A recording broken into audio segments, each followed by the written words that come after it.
Sapi ompong, terpaksa kamu kutinggal beberapa hari. Ayu merengek terus ingin ketemu Panji Ketawang. Kami mau ke Majapahit. Kamu jangan sedih ya. Aku akan selalu setia padamu.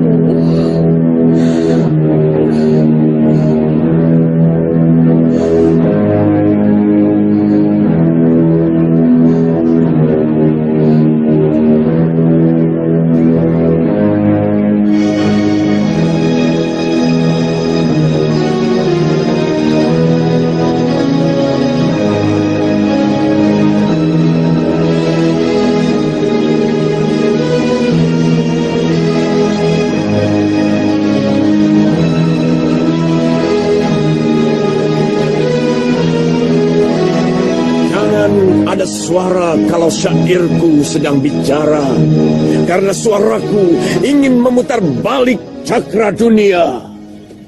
Kenapa orang bijak bicara dengan jumawa? Tidak ada yang abadi di jagat raya ini kecuali ketidakabadian itu sendiri. Padahal duka hidupku abadi, luka hatiku abadi. Pagi mengusir malam, siang menghardik embun, dan malam menelan matahari juga abadi. Dari waktu ke waktu, sampai ratusan abad sejak alam Mayapada digelar para dewa. Dendamku pada Kamandanu juga abadi. Begitu juga dendamku pada nasib juga abadi. Oh, akan kutebar gelembung dendam Rahwana menyebar ke seluruh Mayapada, menutup kayangan di puncak Mahameru.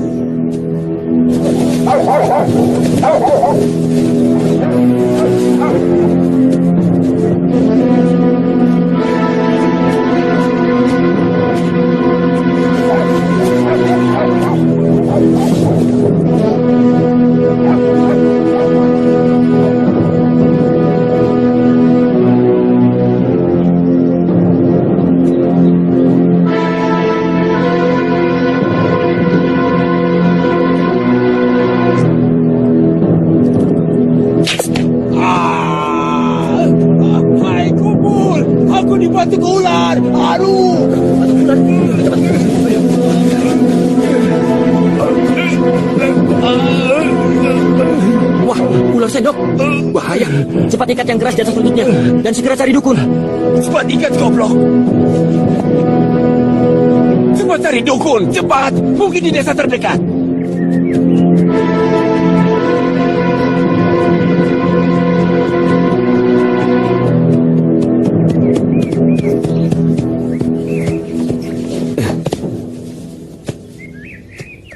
Maaf Kisanak, saya prajurit Majapahit. Mau tanya, di mana rumah kepala desa? Saya kepala desa di sini, Tuan. Ada perlu apa? Oh, kebetulan. Begini, Ki. Seorang rakyat menteri kami dipatok ular sendok waktu berburu dekat sini. Apa di sini ada dukun? Di sini tidak ada, Tuan. Rake Pemintihan itu desa mana ya? Ki Bekel, tadi kalau tidak salah murid Tabib Wongjin dipanggil Nyai Suntri untuk mengobati anaknya. Mungkin masih di sana.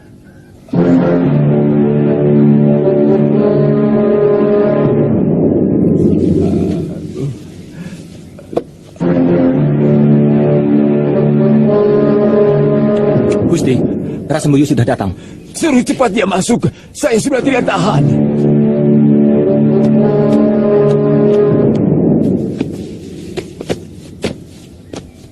Itu dukunnya. Mana dukunnya, Sembuyu? Ini Gusti. Kubunuh kamu, Sembuyu. Saya suruh kamu mencari dukun, bukan anak ingusan seperti itu. Kamu mau saya mati? Saya melihat sendiri, dia menyembuhkan anak kecil yang menderita sakit panas dingin. Kalau tidak diperlukan, saya mau pulang.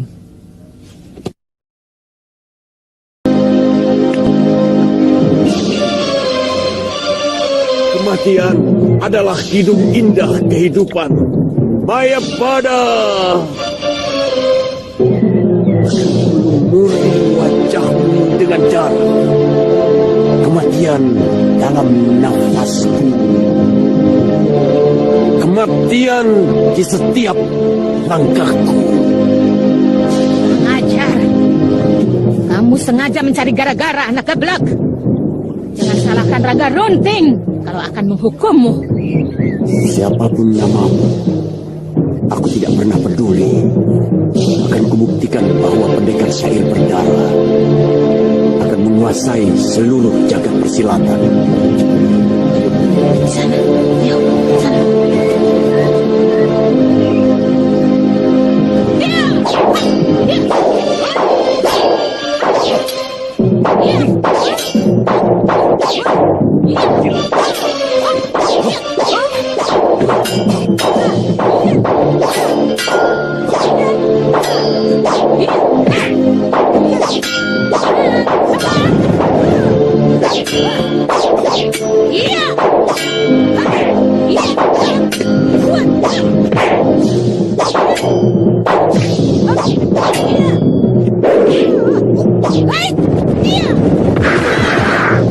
Hajar Biung! Terus Biung! Kata membuat mantra. Mantra menyusun daya. Daya mantraku mengunci semua daya. Daya mantraku menyiram pikiran manusia dengan darah dan lupa. Inilah syairku yang penuh dengan darah. Ibu apa ini? Biung!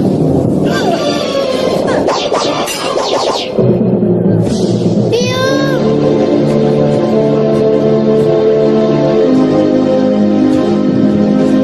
Biung!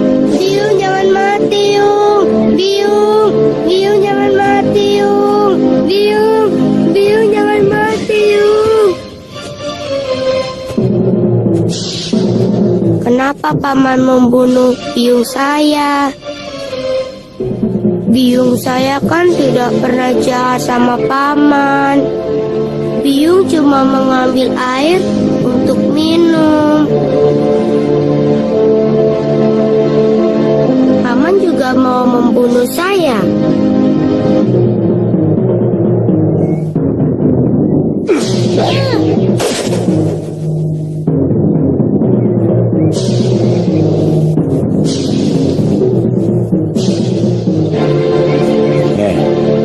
Ular itu yang hampir saja membunuhmu. Aku tidak percaya orang tua ini biungmu. Paling tidak dia nenekmu. Jangan takut. Nenekmu tidak mati. Baru kali ini aku mengampuni orang yang berani melawanku.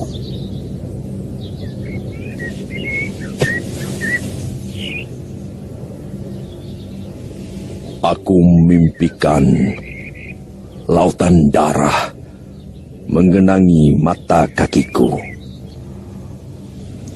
Tapi hati masih saja rapuh menggerogoti alam rasaku.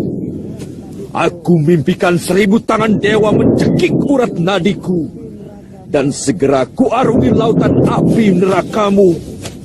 Tapi masih kau sisakan sebutir kecil belas kasih di sudut hatiku. Oh, tidak bosan-bosannya kau menyiksaku, dewa. Kau siramkan api neraka dalam kehidupan yang Biung, masih paman itu seram sekali ya, Yung. Bukan hanya seram, Mayu, tapi sangat menakutkan.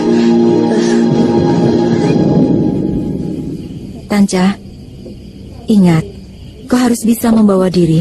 Kehidupan di Kedaton tidak seperti di desa. Di sana kamu harus memelihara sopan santun dan juga belajar basa-basi, ya?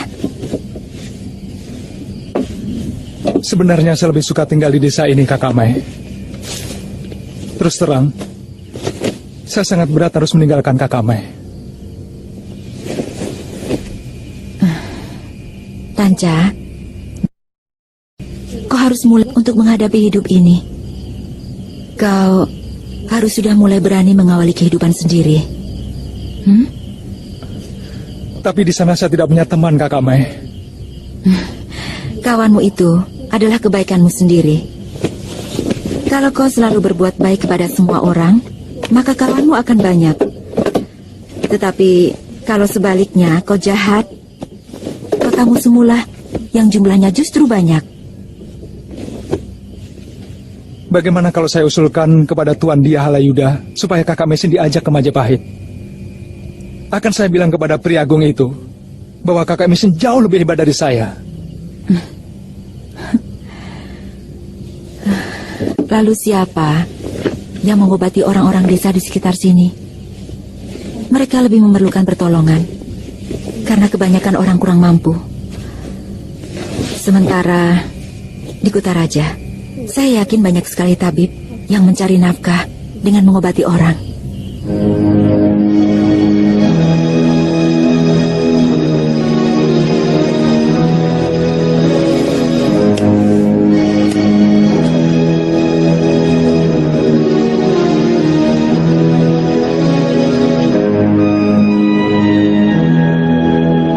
Sebenarnya, saya kangen kepadamu, Kakang Kamandanu.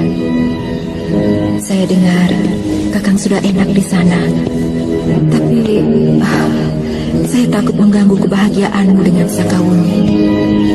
Saya tahu Lengan Seribu juga sangat mencintaimu. Tancah, ada apa? Kakak Mai punya kenalan di Majapahit. Kan tadi kakak sudah bilang, kau akan punya banyak kenalan kalau kau selalu berbuat baik. Tapi kalau kau mendapat kesulitan, kau boleh mencari orang yang bernama Arya Kamandanu di sana. Mungkin dia sudah menjadi orang penting. Kakak Mai kenal dia? Dia pasti kenal saya.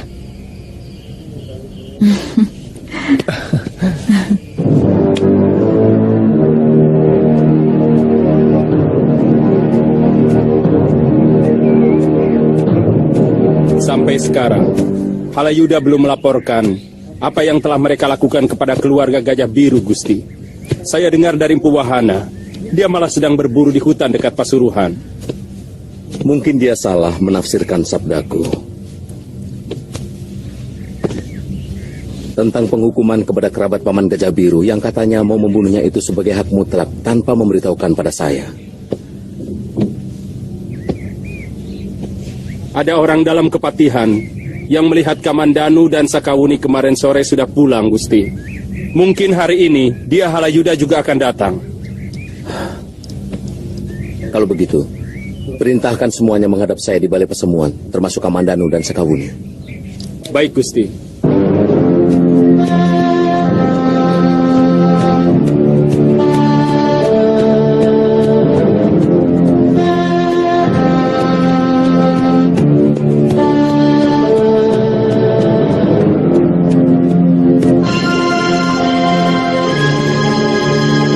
Ayo Tansha, kamu akan kukenalkan dengan istriku. Ini rumah Tuan, besar sekali. Ini belum seberapa, Tansha. Nanti kalau aku sudah jadi Mahapati, rumahku akan jauh lebih besar lagi. Ayo.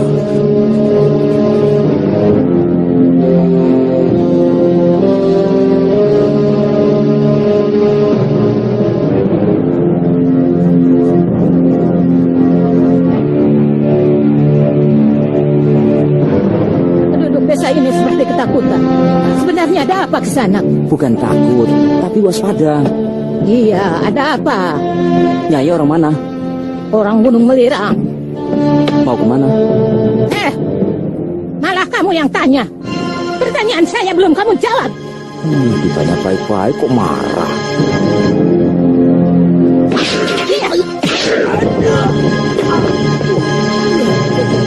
Aku tidak suka disepelekan. Jawab pertanyaanku. Iya.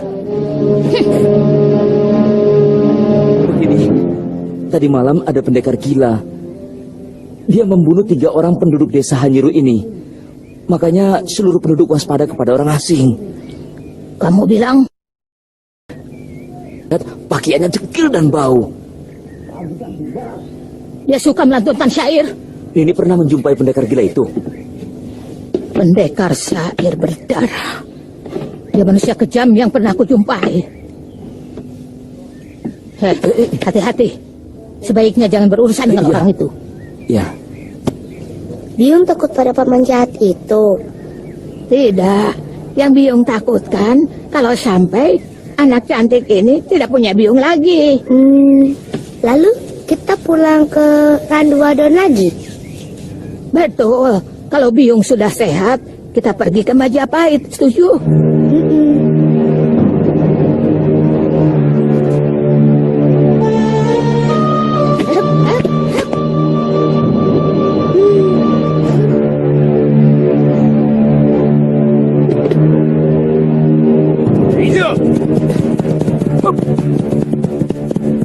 Sebaiknya kita jangan datang bergerombol seperti ini, Sudra Paloh.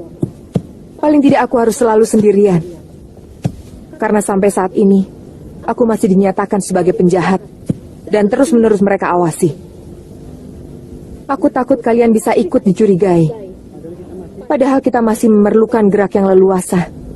Bagaimana tempo hari ini bisa menyelamatkan diri, sementara Kakang Tong Bajil tewas? Setelah Kakang Tong Bajil tewas, aku sudah tidak bernafsu lagi untuk mengadakan perlawanan. Di samping karena kandunganku sudah besar, kubiarkan mereka mengepungku. Dan aku menyerah. Tapi istri Kamandanu mengampuniku. Mungkin sebagai sesama wanita, dia kasihan melihat keadaanku. Aku dibebaskan. Tapi dengan ancaman, kalau aku masih melakukan perlawanan dan membuat kisruh, mereka akan menangkapku dan menghukum mati. Sekarang keputusannya bagaimana? Apa kita mau menginap di desa ini? Terserah kalian.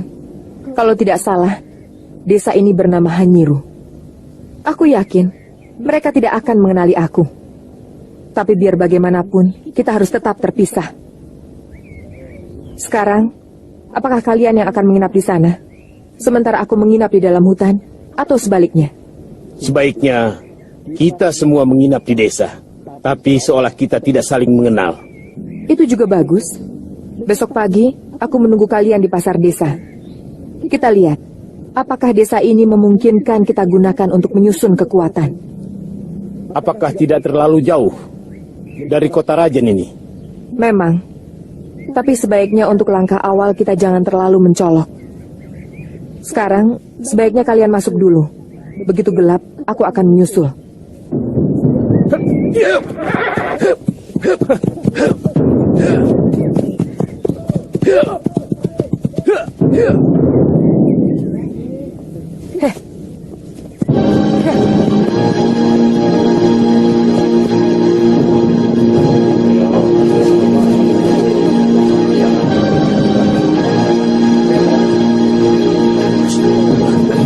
Jangan-jangan anak buah pendekar syair berdarah. Tangkap saja sudah. Jangan ngawur. Kita tidak bisa menangkap orang sembarangan. Tapi pendekar syair berdarah itu sendirian. Iya, selalu sendirian orangnya, Kang. Tidak pernah datang berduaan.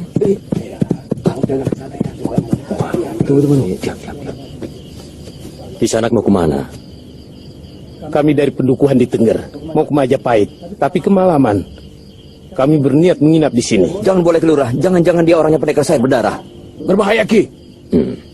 Begini Kisanak, sudah 3 hari desa ini dan beberapa desa yang lain di sekitar ini sedang terjadi rajapati.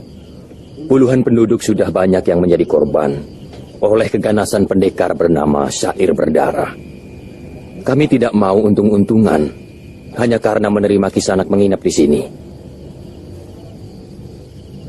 Tapi kami tidak ada sangkut paut dengan pendekar yang Kisanak sebutkan. Kami dari Tengger. Maaf Kisanak, kami tidak untung-untungan. Lalu di mana kami bisa menginap? Agak sulit Kisanak. Saya yakin di desa tetangga pun Kisanak akan mendapat kesulitan. Kami terpaksa berbuat seperti ini. Padahal sebelumnya desa Hanyiru ini selalu ramah kepada pendatang. Saya harap Kisanak bisa memahami apa yang sedang menimpa kami. Berapa lama desa berikutnya bisa kami tempuh? Sepertinya percuma Kisanak. Seluruh desa di sekitar Gunung Kawi ini untuk sementara tidak akan menerima orang asing menginap. Terima kasih Ki. Ayo Jelung, ayo.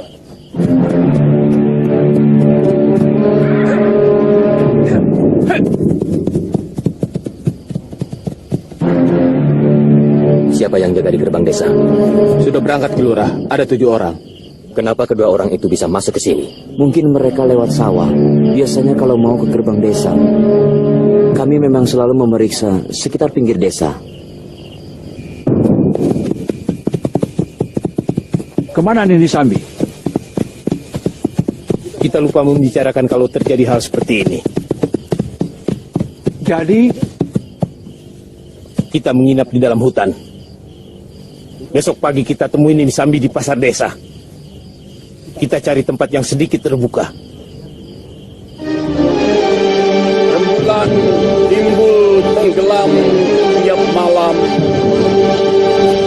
tapi mataku nyalang sepanjang zaman, karena sekejap lelap adalah datangnya mimpi busuk yang mendera jiwaku.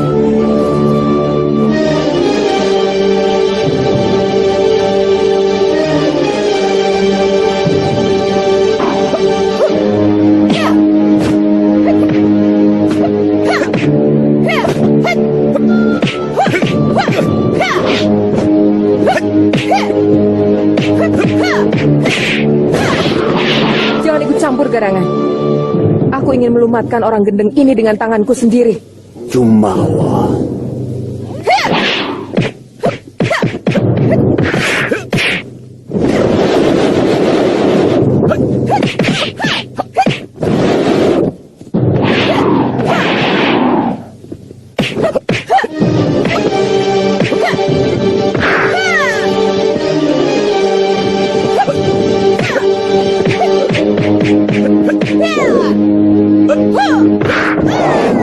Tata membuat mantra.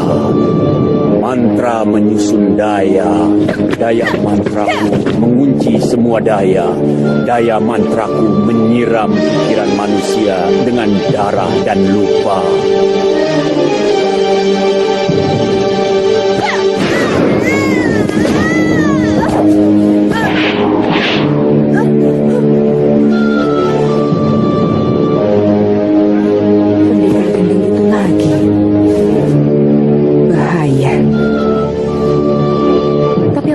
Dia masih mengenaliku dengan penampilanku seperti ini.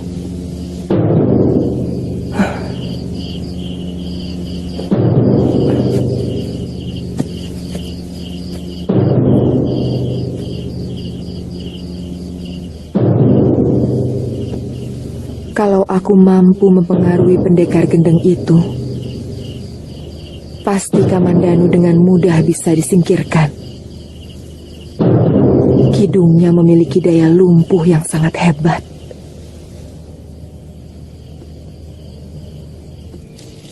saya yakin Nini Sambi pun tidak mungkin bisa masuk ke desa itu.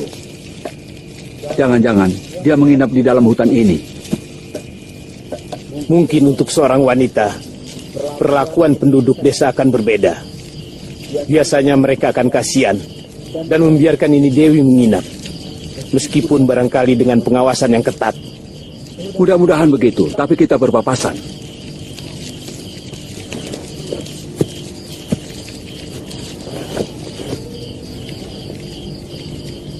Sebenarnya saya ingin segera bisa melihat kota Raja Majapahit. Kabarnya istana Sang Prabu sangat besar dan indah. Dan rakyatnya hidup sangat makmur. Aku juga ingin ke Majapahit. Oh, ternyata ada orang di sini. Maaf. Dari tadi saya tidak melihat ke sana. Silakan bergabung dengan kami. Di sini lebih hangat.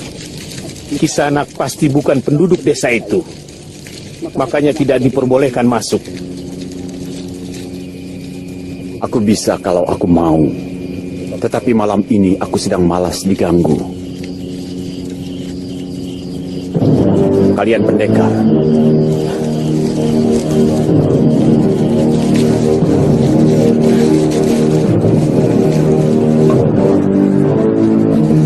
Kami pengembara. Sebenarnya mau menginap di desa itu, tapi tidak boleh. Kami pengembara. Sebenarnya mau menginap di desa itu, tapi tidak boleh. Karena baru saja desa itu terkena Rajapati oleh seorang penjahat yang sangat kejam. Jangan mudah percaya omongan orang. Mungkin penduduk desa itu yang jahat. Buktinya kalian orang baik-baik tetap diusir. Bukankah mencurigai orang yang tidak bersalah adalah kejahatan? Sebenarnya memang begitu. Kalian mau ke Majapahit? Betul. Ada keperluan apa? Kalau boleh saya tahu. Hanya sekedar ingin tahu. Katanya negeri itu semakin maju. Kisanak sendiri? Mencari seorang musuh bebuyutanku yang telah menghancurkan seluruh hidupku. Namanya Arya Kamandanu. Kelihatannya kita memiliki tujuan yang sama. Kalian juga mencari Arya Kamandanu? Iya. Dia telah membunuh kakak seperguruan kami. Dan kami berkewajiban untuk membalas.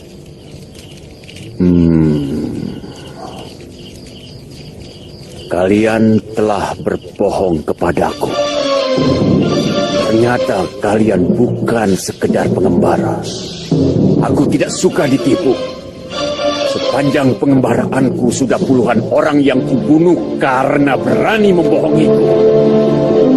Kalian harus melawanku. Kalau kami menolak, tidak ada yang mampu menolak kata-kataku.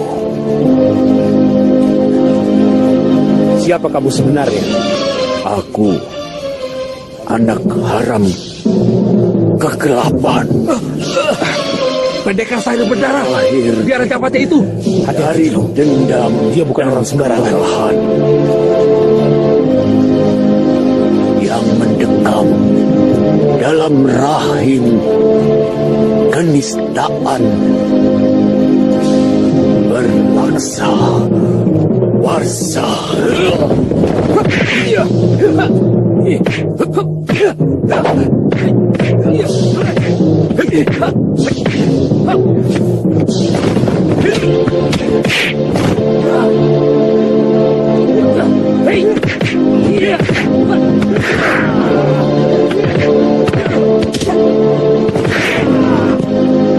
Darahku api, keringatku api, nafasku api.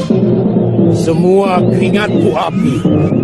Api gunung, api langit, api terus bumi. Ku panggil kekuatanmu dengan mantra di dalam tanganku. Goro Geni. Ya!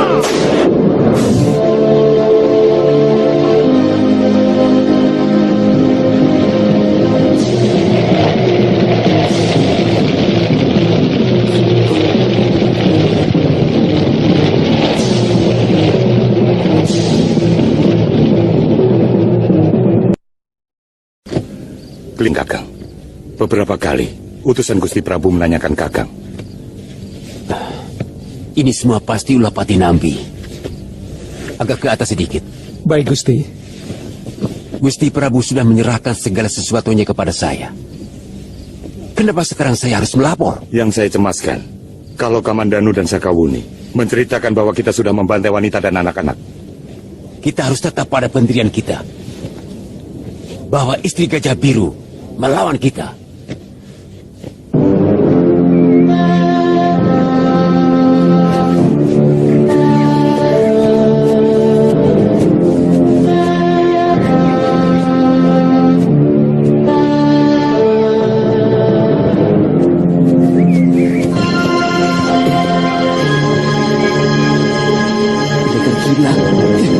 Tolong! Pendekar saya berdarah! Tolong! Tolong!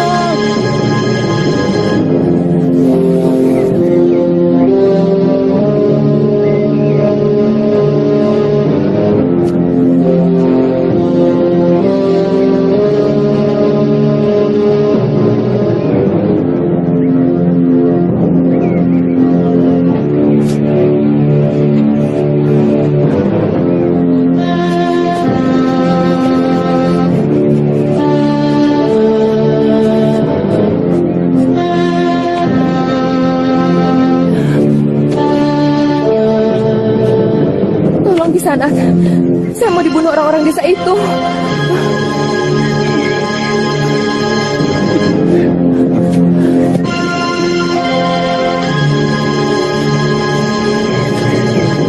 Saya disangka pendekar syair berdarah, Kisanak. Tidak mungkin. Aku tidak pernah sembunyi-sembunyi dalam membunuh orang. Secara gamblang aku membunuh orang yang berani menghinaku. Tapi, ternyata Tuanlah pendekar syair berdarah itu. Melihat sikap penduduk yang kasar dan penuh curiga seperti itu, saya bisa mengerti tindakan Tuan kepada mereka. Tidak usah berpura-pura kepadaku, Dewi Sambi. Aku sudah kenal siapa kamu. Bahkan kamu pernah kulumpuhkan beberapa waktu yang lalu. Iya, saya baru ingat. Kenapa Tuan tidak membunuhku waktu itu? Aku tidak ada urusan denganmu. Dan kulihat kamu dengan kekasihmu memusuhi orang yang paling kubenci di dunia ini. Kamandanu. Sebenarnya dia ingin kuhabisi waktu itu. Sayang, dia dalam keadaan pingsan oleh pukulan segoro geni dari Tong Bajil kekasihmu. Kenapa tidak Tuan lakukan waktu itu? Tuan lebih leluasa untuk membunuhnya. Dia tidak akan merasakan apa-apa. Sementara penderitaan yang dia tumpahkan kepada diriku sangat menyakitkan. Hampir separuh hidupku. Kedengarannya dendam Tuan kepada Kamandanu begitu besar. Mungkin sebesar itu pula dendam saya kepadanya. Dia telah membunuh kekasih saya beberapa pekan sesudah kejadian itu. Jangan coba-coba kau menyentuh dia, Sambi. Bahkan Dewata pun akan kulawan kalau dia berani menyentuhnya. Akulah yang berhak membunuh jahanam itu. Izinkanlah saya ikut menyaksikan pendekar Jumawa itu tewas di tangan Tuan. Saya cukup puas, walaupun hanya menyaksikan kematiannya.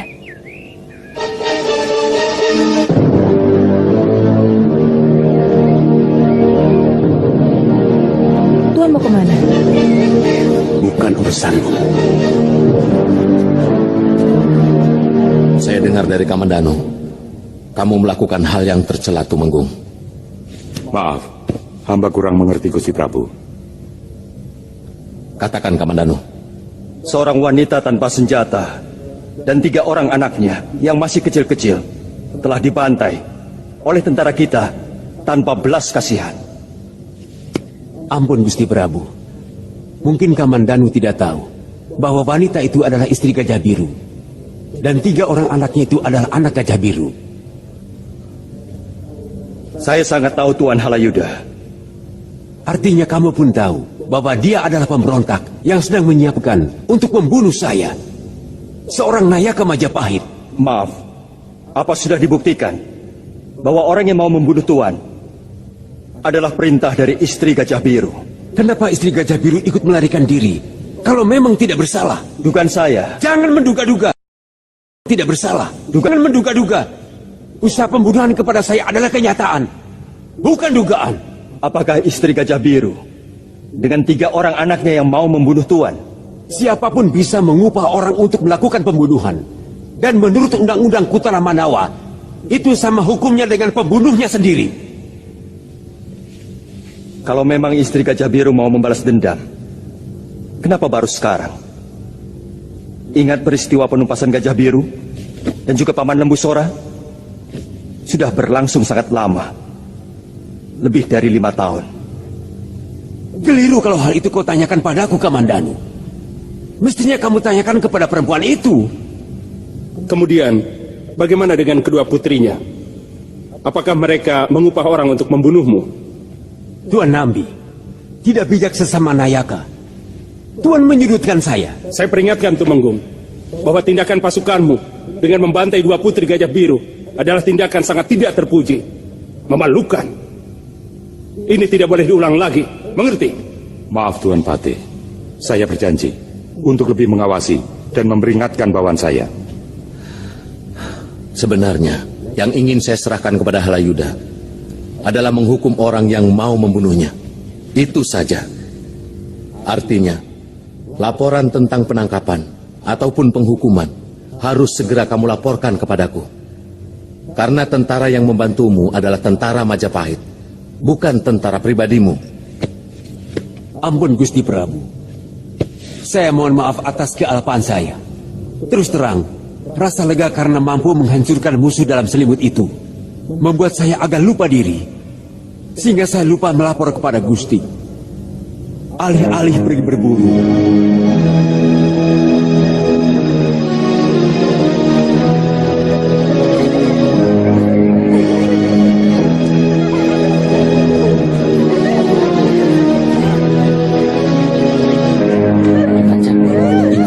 Sama anak laki-laki itu putra putri Gusti Prabu.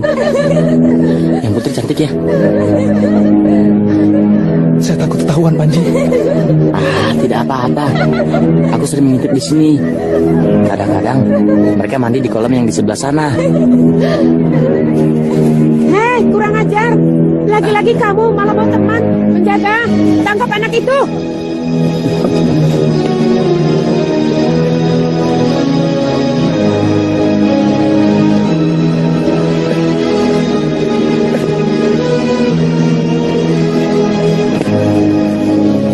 Kamu lagi, Panji.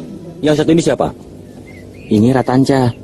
Biar masih muda begini, tapi dia tabib hebat. Dia tabib pribadi Gusti Halayuda. Kali ini saya tidak bisa mengampuni kamu. Kamu harus dilaporkan kepada Gusti Rakyat Demung. Berapa kali Paman sudah bilang, masuk daerah keputren itu dilarang. Hukumannya sangat berat, Panji. Sangat berat. Kalau kamu orang dewasa, pasti sudah dihukum pancung. Ada apa sebenarnya? Sepertinya kamu sengaja mau mempermalukan dan merusak nama pamanmu sendiri. Kamu tahu akibat perbuatanmu. Sudah beberapa kali paman ditegur oleh Gusti Patih. Bahkan oleh Gusti Prabu sendiri.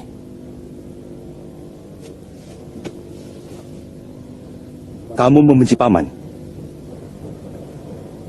Katakan terus terang. Ada apa? Maafkan Panji, Paman.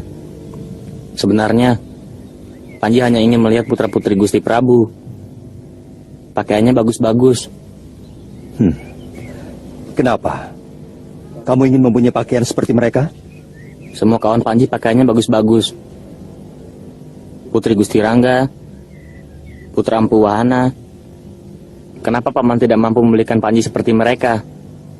Padahal jabatan Paman juga tinggi.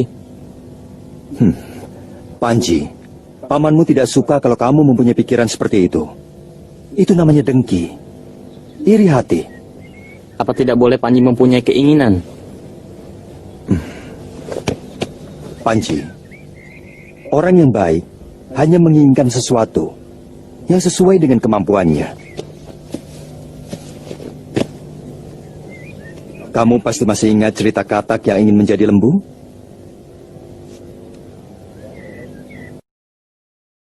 Bukan badannya terus hingga akhirnya tubuhnya pecah. Karena suratan seekor katak sudah ditentukan dewata. Besar badannya tidak lebih dari genggaman orang. Maafkan Panji, Paman.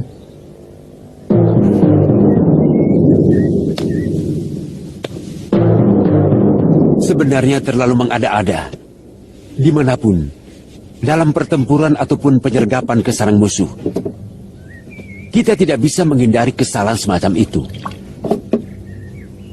Dalam keadaan bertempur, seorang prajurit tidak akan mungkin memeriksa mereka itu membawa senjata ataupun tidak. Kita tidak bisa membenarkan sesuatu yang memang secara hukum tidak dibenarkan, Kakang. Sebagai prajurit, saya harus jujur mengakui itu sebagai kesalahan. Saya setuju dengan pendapatmu, Tumenggung. Tapi apa yang dilakukan oleh Nambi sudah terlalu mengada-ada. Saya sangsi. Apakah jabatanmu bisa dipertahankan?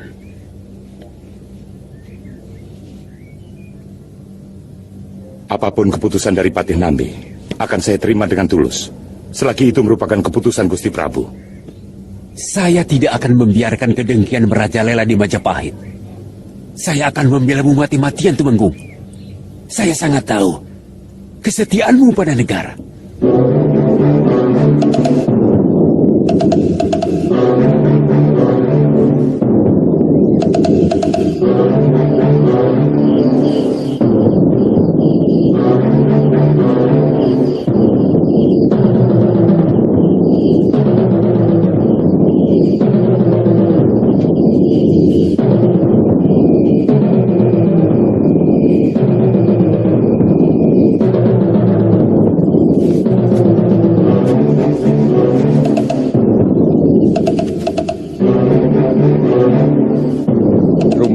lambang kebahagiaan. Ketika dia hancur, mulailah hari-hari kelabuku.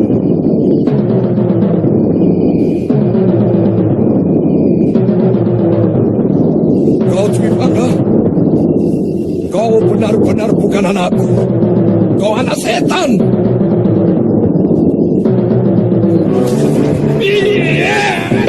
Anak setan hanya lahir dari bapak setan seperti kamu, Hanggareksa.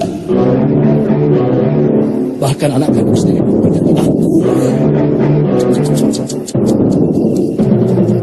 Apalagi akan mengakui kau telah menyembunyikan seorang wanita asing di sini. Tapi aku akan mencarinya di rumahmu sampai ketemu, Hanggareksa. Dia sudah dibawa oleh anakku, Kamandanu, yang sudah mengawininya. Mana ada seorang laki-laki yang mau menyerahkan istrinya? Aku kira Tuan salah alamat. Lihat! Sekarang orang tua busuk ini mau menyeret anaknya yang satu lagi ke dalam lumpur. Dia selalu mencari keselamatannya sendiri. Apa yang kau cari orang tua? Cukup! Anak durhaka! Minggir!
Kamu yakin yang kamu saksikan? Benar, Ki Buyut. Sejak matahari tenggelam, dia hanya berdiri di reruntuhan rumah empu Hanggareksa. Saya akan mengacau di tengah malam. Tapi apa maksud pendekar sair berdarah itu? Di tempat reruntuhan rumah empu Hanggareksa. Jangan-jangan ada kaitannya dengan empu yang tersohor itu. Atau mungkin kamu salah lihat? Tidak, Ki. Lebih baik kita siap-siap, Ki Lurah. Jangan sampai kejadian seperti di Desa Hanyiru, Hambal, dan Desa Waru menimpa Kurawan. Jagabaya, siapkan seluruh pemuda. Kita kepung Rajapati itu. Baik, Ki Lurah.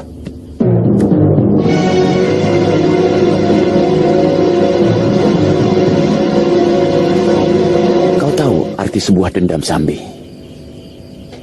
Dendam adalah tungku api yang selalu menyala di dada kita. Meski tidak tampak dari luar, tapi dia selalu memanaskan pikiran dan rasa kita, kemanapun kaki kita melangkah. Di dalam tidur dia memanaskan mimpi. Bila terjaga, dia memanaskan hati. Membuat hidup kita menjadi gelisah dan resah. Seorang yang dikendalikan dendam membutuhkan telaga dengan air yang melimpah ruah untuk memadamkannya, meski belum tentu bisa menghilangkannya. Aku setuju dengan pendapatmu.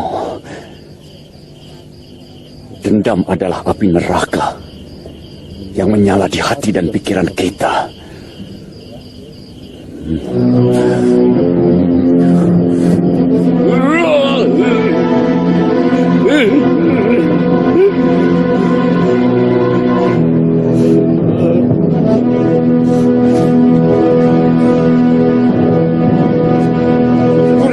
Yang jadi saksi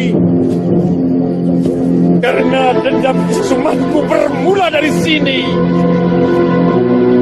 Panas Api-apinya memanggang kalpuku. Terbakar habis. Seluruh dadaku penuh bara yang menyala.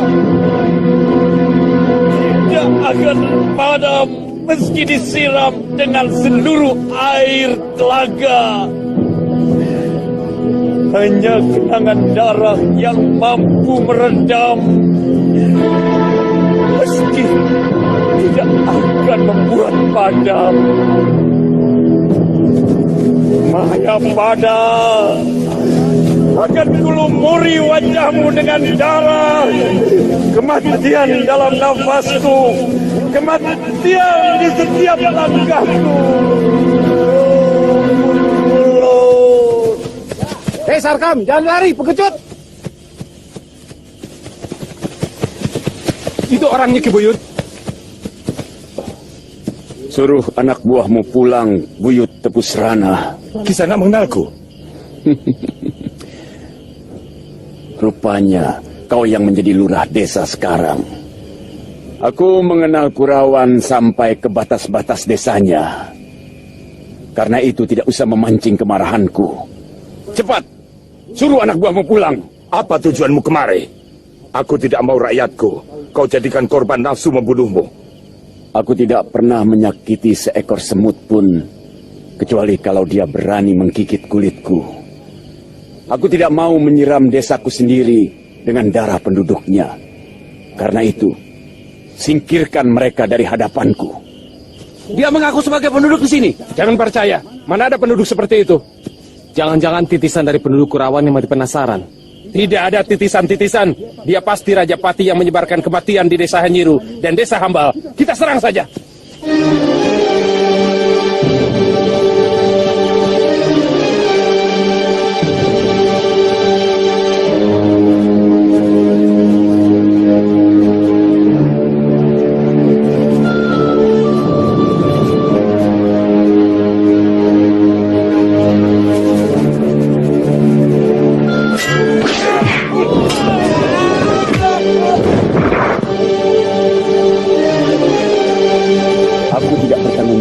Kalau rakyatmu akan mati semua, Ki Buyut.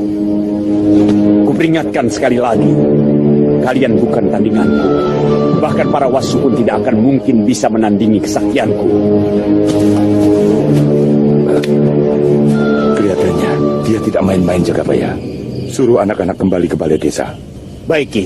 Dan lagi kita balik ke balai desa. Kacalah pada air telaga. Dia lebih jujur dari hati kita. Jangan coba menggapai bintang kalau tubuh setinggi pinggang. Jangan merasa harimau kalau bayang-bayang hanya kambing hutan. Air telaga tidak pernah dusta.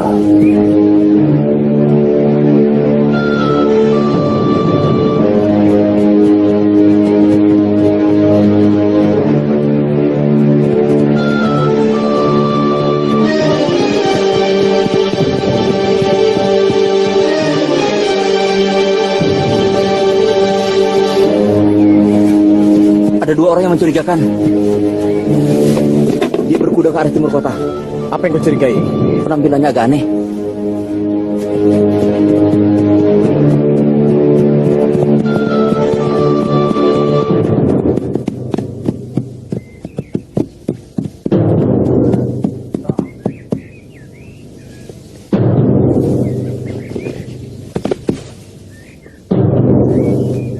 Kita cari orang untuk menyampaikan suratku pada Kamandanu.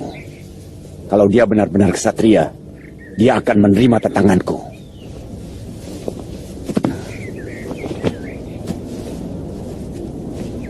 Kita perlu menanyakan rumahnya pada seseorang. Itu orangnya.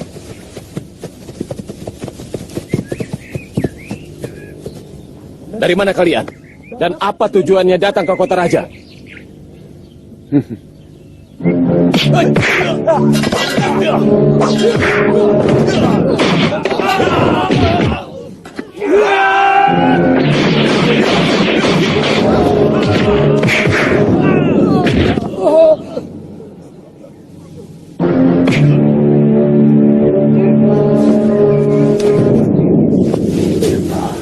berikan surat ini pada Kamandanu. Baik, Tuan.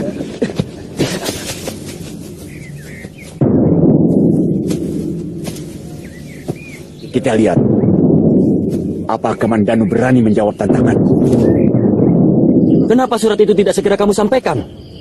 Bagaimana kalau isinya sangat membahayakan Gusti Arya?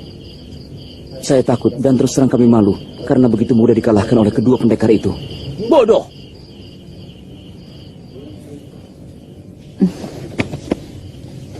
Akhir-akhir ini, saya ingin selalu dengan Kakang. Terkadang, kalau Kakang sedang sibuk di Kedaton, rasanya ingin sekali menyusul. Hawa orang sedang mengandung, seperti itu. Tapi jangan diikuti. Kita harus tetap biasa-biasa saja. Kelihatannya Kakang akan semakin sibuk. Banyak laporan dari daerah bahwa ada Rajapati yang membuat petaka kematian dan sangat meresahkan penduduk.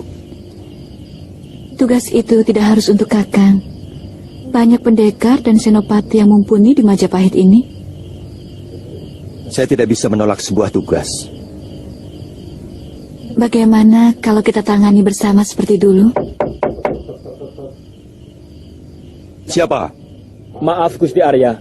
Ada surat untuk Gusti.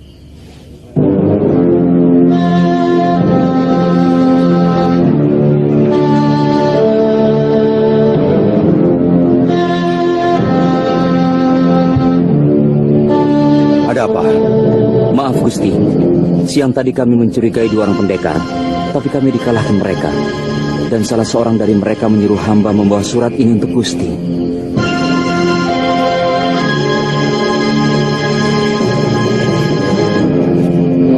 Kamandanu, kalau kamu benar-benar seorang kesatria, jawab tantanganku. Kutunggu kamu di desa Rabun Caran dekat Kediri Karang.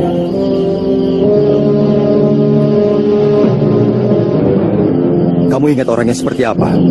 Yang lelaki seperti orang gila. Pakaiannya kucel dan bau. Rambutnya gimbal, sementara yang wanita seperti orang desa biasa. Kalian boleh pergi.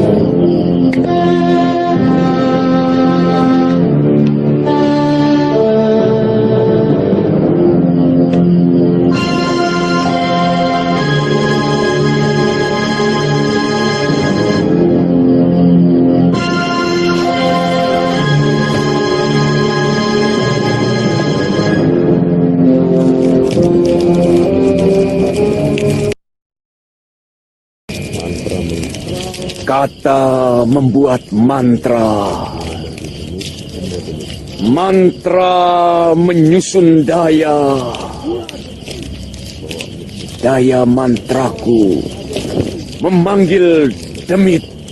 Semua demit. Bawa musuh abadiku datang bersama Ambun. Akan kulumuri tubuhnya dengan darah yang kutoreh. Dengan sepasang pedangku.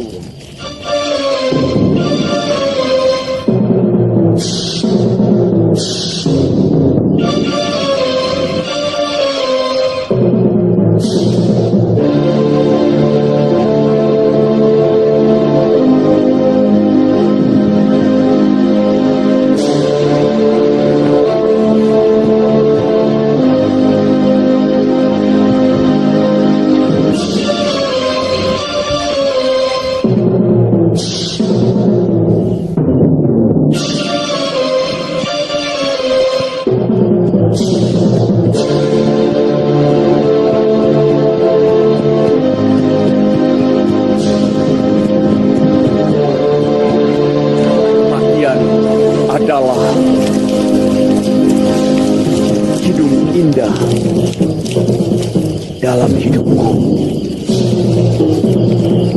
kematian tercium di ujung pedangku. Kubeberkan dosa pada setiap tetes darah. Sembari kusiramkan api neraka ke sekujur tubuhmu.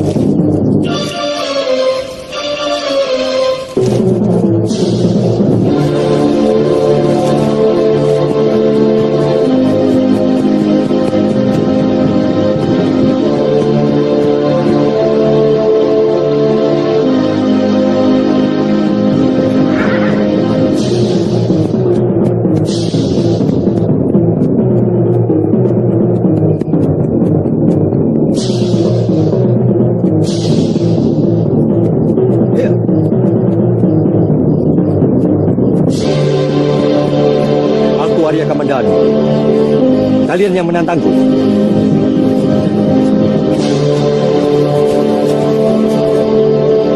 Ternyata kamu memang punya cukup nyali.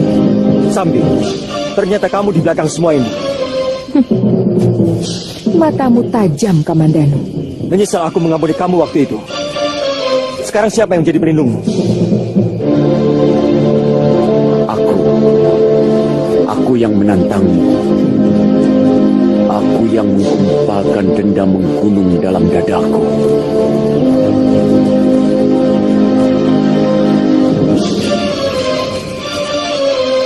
Padamu. Apa kesalahanku sampai Kisanak menaruh dendam? Siapa sebenarnya Kisanak?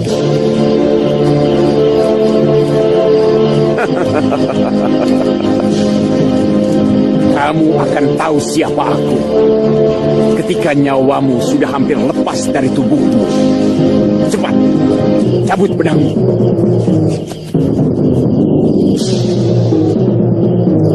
Tuan sudah mendengar tantangannya, bukan? Atau Tuan kaget karena masih ada yang berani menantang Tuan? Ujar-ujar lama masih tetap berlaku, bahwa di atas langit masih ada langit.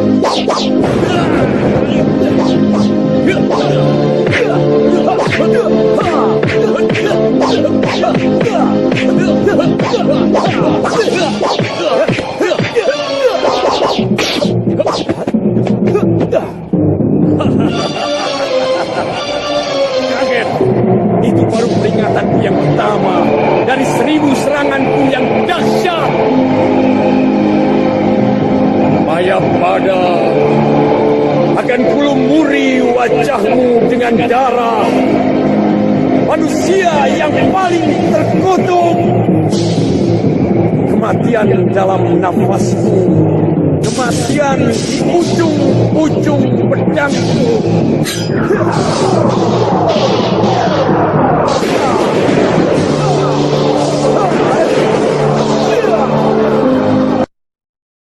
Pedangku.